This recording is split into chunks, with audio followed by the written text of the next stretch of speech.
Hello. Storytime with Sid live at 6:45 coming at ya. How you doing, bedtime bunnies? Are you feeling good?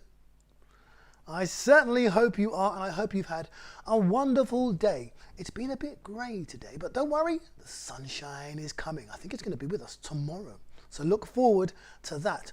And you can look forward to this evening's story, which is called The Way Home for Wolf.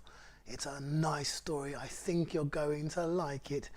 But as usual, before we get into the story, we need to get ourselves nice and relaxed, and we need to keep on our practice, which is learning to defeat distraction. So I shall bring in the 45-second clock. All you need to do, well, you know what to do, don't you? Get yourself nice and comfy. Shush the room. Shh. Find yourself a nice spot to be relaxed in, to sit still in, and to be quiet in. When you've done that, come on, hurry up. Take a big, deep breath in. And let it out. Nice and gently. And a big deep breath in. And let it out. Nice and gently. Shake out those shoulders. Give them a wriggle. Wriggle them like that. And gently roll the neck side to side, backwards and forwards, and stretch the face, and shake your shoulders, and sigh.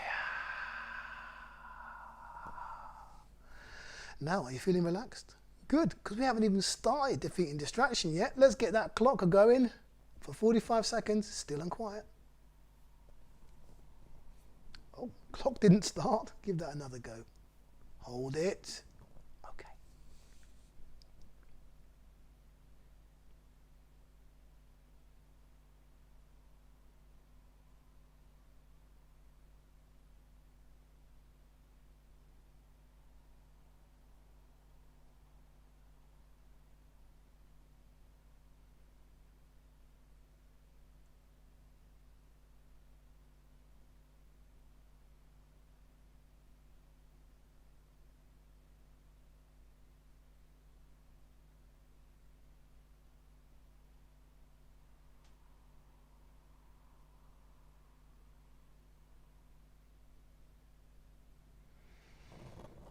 And there we are, our time is up. My, doesn't time fly when you're sitting still and quietly. Did you manage to do it?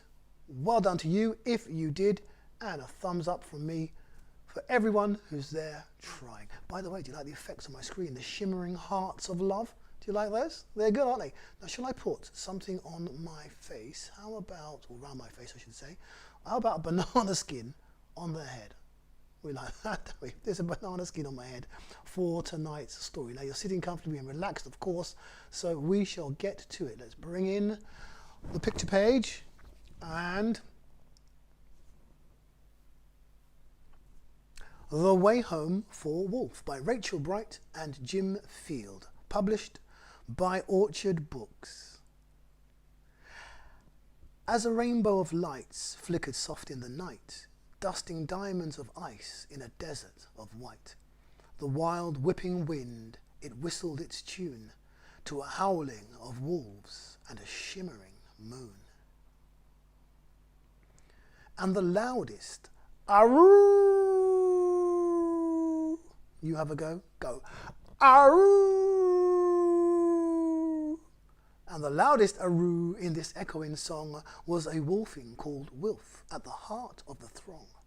He loved to be fierce and longed to be grown. He liked to try everything, all on his own. Look at me, I am big, I am tough, he would growl, whilst he showed off his strength and practiced his prowl. One night, it was time for the wolves to move on.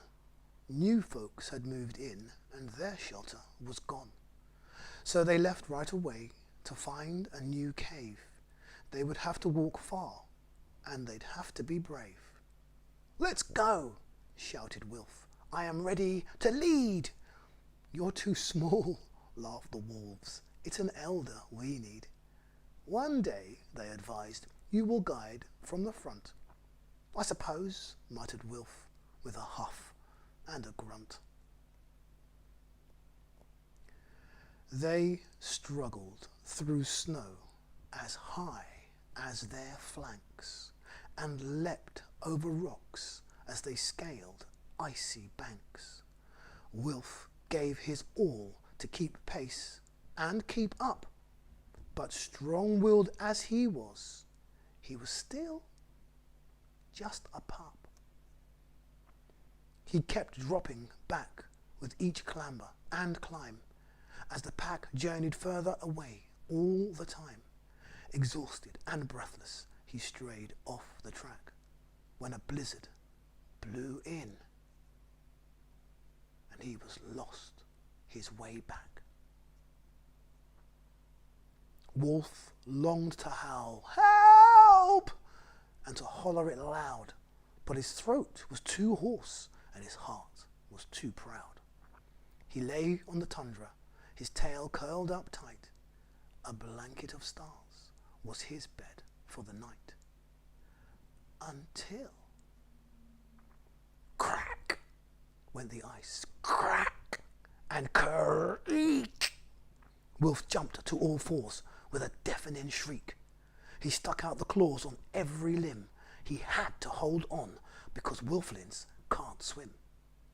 Then he fell and he fell, rolling and spinning. It felt like the end, but was just the beginning. Since somebody down there had heeded his scream, and he swooped from beneath like a watery dream. "I'll help you," she called, and she swooped from beneath like a watery dream. "I'll help you," she called, "just reach for my horn." A majestic and magical sea unicorn. Will's pride washed away, and he stretched out a paw as she lifted him gently back onto the shore. "Don't worry," she sung before dipping her brow. "My friend Mr. Walrus will help you out now." And there, right behind him, a huge tusky fellow lifted his whiskers and let out a bellow. "To the ridge!" he proclaimed with his chin in the air. "My friend, mighty musk ox, will take you from there." And with waftings of fish and a very loud snort, their journey was made and their trouble seemed short. And there, sure enough, on the ridge was the ox, who took Wilf as far as his friend Arctic Fox, who followed his nose through trees to a goose, who guided him, honking, to this ancient moose. The moose knew these wilds like no other soul. He was steady and true in pursuit of their goal. And as twilight closed in, Moose sang out a call to a flittering, fluttering, tiny fluff ball, a beer moth, who showed Wilf the rest of the way to the place where this wolfling most wanted to stay. "Thank you," Wilf waved as he rejoined his pack, and the wolves howled with joy that their wolfling was back. They huddled him in and cuddled him close and fussed over which wolf had missed him the most. Wilf, he knew then that when all come together, the darkest of times are easy to weather. So he bowed to the narwhal, ox, walrus, and goose, and vowed to the fox and the moth and the moose, "If ever I meet one who strayed off their track, I'll help them along by guiding them back." And true to his word, Wilf is different now, and his world seems much smaller and warmer somehow, since wherever life takes you, wherever you roam, we're all just a handful of friendships from home. And that is the end of our lovely story, which I hope you enjoyed. Did you enjoy it? I hope you did. Let's go back to the beginning, and I can remind you that this was by Rachel Bright and Jim Field, called The Way Home for Wolf, published by Orchard Books. And I think I should take the banana off my head, but not before we have a little celebration and a few fireworks, just to remind us of what a wonderful story that was. Glad you enjoyed it. I know that you did. You can join me tomorrow for more story time with Sid. I'm rhyming without even trying right here. Live at 6:45. I shall see you all then. Meanwhile, take care. Lots of love. Good night.